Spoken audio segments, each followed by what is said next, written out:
আজকে আমরা আরও তিনটে গুরুত্বপূর্ণ প্রবাদ বাক্য নিয়ে আলোচনা করব। নাম্বার 1, এক মাঘে শীত যায় না। এটা তোমরা অনেক শুনেছো যে এক মাঘে শীত যায় না। অনেক সময় কোনো বন্ধুর কাছে তুমি হেল্প চাইলে যে আমি কালকে যাইনি আর কি মানে টিউশনে, তো আমাকে কি নোটটা দিতে পারবি, তো সে তোমাকে নোটটা দিতে চাইছে না, হয়তো কোনো প্রকার হিংসার কারণে সে দিতে চাইছে না।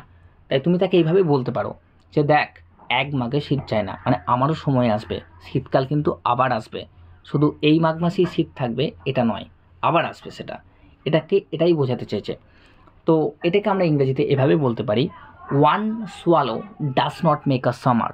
One swallow does not make a summer. Swallow হচ্ছে এক ধরনের পাখি, হ্যাঁ, যেটা সামারে আর কি ভালো থাকে আর কি, সামারে বাস করতে ভালোবাসে। তোমরা যদি, আমি জানি না তোমরা এটা পড়েছো নাকি, ক্লাস 8-এ আমি যখন স্টুডেন্ট পড়াতাম তখন ক্লাস 8-এ সম্ভবত দ্য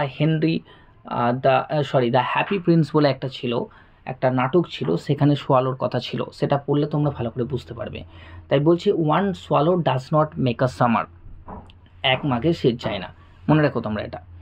নেক্সট, আচ্ছা, আমি তোমাদের প্রবাদ বাক্যগুলো এইভাবে আলোচনা এই জন্য করে দিচ্ছি, আমি চাইলে পরপর শুধু বলে দিতে পারতাম, কিন্তু তাতে তোমাদের বেশিক্ষণ মনে থাকবে না। কিন্তু এই গল্পের আকারে আমি এই জন্য আলোচনা করছি যাতে তোমাদের লং টাইম অবধি মনে থাকে। কারণ এটা মনে রেখো, তোমাদের উদ্দেশ্য শুধুমাত্র জানা নয়, সেগুলোকে ব্যবহার করাও, তাই না, এবং সেগুলোকে ঠিক করে মনে রাখা লং টাইম অবধি। চলো নেক্সট, যতটা গড় যায় ততটা বর্ষায় না। এরকম অনেক সময় হয়তো তোমরা শুনেছো যে কোনো লোকের ক্ষেত্রে বা কোনো বন্ধু বান্ধবের ক্ষেত্রে একটু বেশি বলে বা বেশি দেখায়, কিন্তু ততটা সে নয়। তো সেই ক্ষেত্রে আমরা এভাবে বলতে পারি যে যতটা গড় চাই ততটা বর্ষায় না। A barking dog seldom bytes. A barking dog seldom bytes, মানে যে কুকুর ঘেউ ঘেউ বেশি করে সে কামড়ায় কম, সে কামড়াই না বলতে গেলে। তাই এটাকে এইভাবেই বলতে পারি যে যতটা গড় যায় ততটা বর্ষায় না। A barking dog seldom bytes. Next, অল্প বিদ্যা ভয়ঙ্করী। এটা তো প্রায়ই শুনেছো তোমরা, অল্প বিদ্যা ভয়ঙ্করী। কোনো জিনিসের প্রতি যদি কারোর সেরকম বিদ্যা না থাকে, তো তার কাছ থেকে তুমি যদি নলেজ নাও তাহলে সেটা ভয়ঙ্করই হবে। আমরা এইগুলো আমাদের বাস্তব জীবনে কখন মিল পাই, যখন তোমরা দেখবে ধরো তোমার সামান্য কোনো সমস্যা হয়েছে, হয়তো মাথায় একটু যন্ত্রণা করছে বা পেটে একটু যন্ত্রণা করছে, তোমাদের সঙ্গে এরকম হয়েছে নাকি জানি না, হলে অবশ্যই তোমরা কিন্তু কমেন্টে জানিও। তো তুমি এমন এক দাদাকে বা দিদিকে বললে আর কি, সে ডাক্তারি নিয়ে পড়াশোনা করে নাই, সায়েন্স নিয়েও পড়ে নেয়, দূর দূর অবধি তার কোনো সম্পর্ক নাই, কিন্তু সে ডাক্তার। আজকালকার যুগে একটু নলেজ থাকলে সে নাকি ডাক্তার হয়ে যায়। তাই ইন্টারনেটে সার্চ, বা তুমি নিজেও তাই করেছো, ইন্টারনেটে সার্চ করছো বা ইউটিউবে সার্চ করে দেখছো যে আমার এরকম হচ্ছে, তাহলে এটা কি হতে পারে। তো সেখানে গিয়ে তুমি দেখলে যে এরকম এরকম রোগ হতে পারে, তো তুমি সেটাকে নিজের মতন করে ভেবে নিতে লাগলে। আসলে তোমার সেই জিনিসটা সম্বন্ধে বিদ্যাই নেই।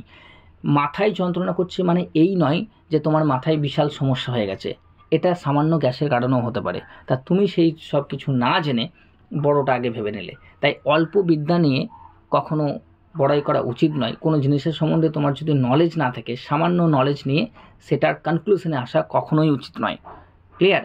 তো এই জন্যই বলা হয় যে অল্প বিদ্যা ভয়ঙ্করী। যাদের এই সমস্ত বিষয়ে সেরকম কিছু নলেজ নাই, একটু আধটু এখান ওখান থেকে জেনেছে, তাদের কাছ থেকে এইসব ব্যাপারে একদম জানতে যাবে না, কেমন? তো অল্প বিদ্যা ভয়ঙ্করীকে আমরা ইংরেজিতে এটা বলতে পারি, a little learning is a dangerous thing. A little learning is a dangerous thing. তাহলে আজকে আমরা যে তিনটে প্রবাদ বাক্য নিয়ে কথা বললাম সেটা হচ্ছে, এক মাঘে শীত যায় না, one swallow does not make a summer, যতটা গড় চাই ততটা বর্ষায় না, a barking dog seldom bites, অল্প বিদ্যা ভয়ঙ্করী, a little learning is a dangerous thing. দেখা হবে তোমাদের পরের কোনো এক ভিডিওতে। এই তিনটে প্রবাদ বাক্যর মধ্যে কোনটা তোমার সবথেকে ভালো লেগেছে, এবং সেটা দিয়ে অবশ্যই তোমরা সেন্টেন্স বানিয়ে দেবে কমেন্ট বক্সে। ভালো থেকো, দেখা হবে পরের কোনো এক ভিডিওতে। Bye bye.